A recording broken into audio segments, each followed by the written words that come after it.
এটা আদ্যন্ত প্রেমের গান। এই গান গেয়ে আমি আমার শাশুড়িকে প্রেম নিবেদন করব? কেন? এর পেছনে তো কোনো কারণ নিশ্চয়ই আছে। কি সেই কারণ? চিন্তিত হলেন তৎকালীন এইচএমভির অধিকর্তা বিমান মুখোপাধ্যায়। আপনি নিজেও তো গানটির প্রশংসাই করেছেন। বলেছেন গানের কথা আর সুর দুটোই দারুণ। তাহলে গাইবেন না কেন?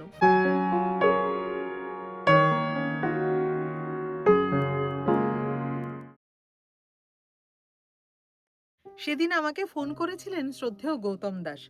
গৌতমবাবু বর্ষিয়ান লেখক এবং সঙ্গীত গবেষক। গৌতমবাবুর লেখা বই থেকে বহু সময়ে আমরা বহু তথ্য সংগ্রহ করে ভিডিও তৈরি করেছি। সেদিন কথা প্রসঙ্গে ওনার থেকে আবার একটি জনপ্রিয় বাংলা গানের নেপথ্য কাহিনী শোনা গেল।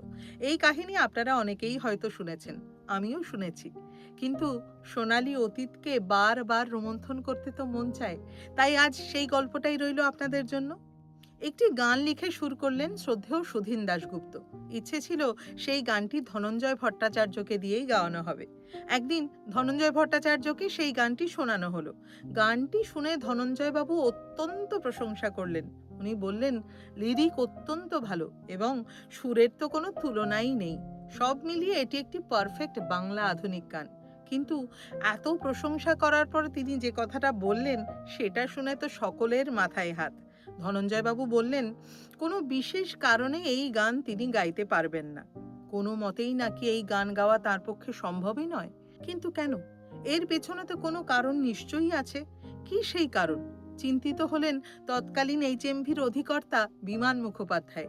তিনি নিজে অনুরোধ করলেন ধনঞ্জয় ভট্টাচার্যকে। বললেন, এত ভালো গান, আপনার কথা ভেবেই এই গান তৈরি করা হয়েছে।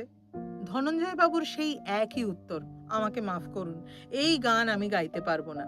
এবার বিমানবাবুর একটু ধৈর্যচ্যুতি ঘটে গেল। তিনি বললেন, কিন্তু কেন গাইবেন না সেটা তো বলুন। আপনি নিজেও তো গানটির প্রশংসাই করেছেন। বলেছেন গানের কথা আর সুর দুটোই দারুণ। তাহলে গাইবেন না কেন? এইবার ধনঞ্জয় বাবু বললেন, আরে মশাই, এই গান আমি গাইতে পারবো না। গানের শুরুতেই অর্থাৎ প্রথম লাইনেই যে নামটা রয়েছে, সেই নাম কার জানেন? সেই নাম আমার শাশুড়ির। এটা আদ্যন্ত প্রেমের গান। এই গান গেয়ে আমি আমার শাশুড়িকে প্রেম নিবেদন করব? এ অসম্ভব ব্যাপার মশাই। আপনারা এই গান অন্য কাউকে দিয়ে রেকর্ড করান। আবারও বলছি, গানটা অত্যন্ত ভালো। অগত্যা আবার নতুন করে ভাবনা চিন্তা করা হলো এবং অবশেষে সেই গান গাইলেন শ্যামল মিত্র। চূড়ান্ত জনপ্রিয় হলো সেই গান। আজও বাঙালির চিরকালীন প্রিয় গানগুলোর মধ্যে এই গানটিও অন্যতম। আমি নিশ্চিত আপনারা এতক্ষণে সকলেই ধরে ফেলেছেন আমি কোন বিখ্যাত গানের কথা বলছি। সেই গানটি হলো, নাম রেখেছি বনলতা যখন দেখেছি, হয়তো বা সেই ক্ষণে তোমায় ভালোবেসেছি।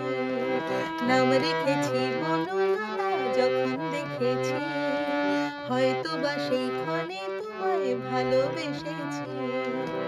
বনলতা কও কথা, হলো না গো কুণ্ঠিতা, দ্বিধা থর থর মনে তাই না এসেছি।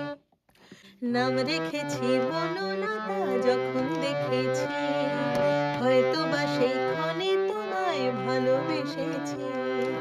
নাম রেখেছি বনলতা যখন দেখেছি, হয়তো বা সেই ক্ষণে তোমায় ভালোবেসেছি। আজকের পর্ব এখানেই শেষ। আবার দেখা হবে পরবর্তী পর্বে নতুন কোনো কাহিনী নিয়ে। আপনারা খুব ভালো থাকুন, সুস্থ থাকুন আর আপনাদের মতামত আমাকে জানাতে কিন্তু একদম ভুলবেন না।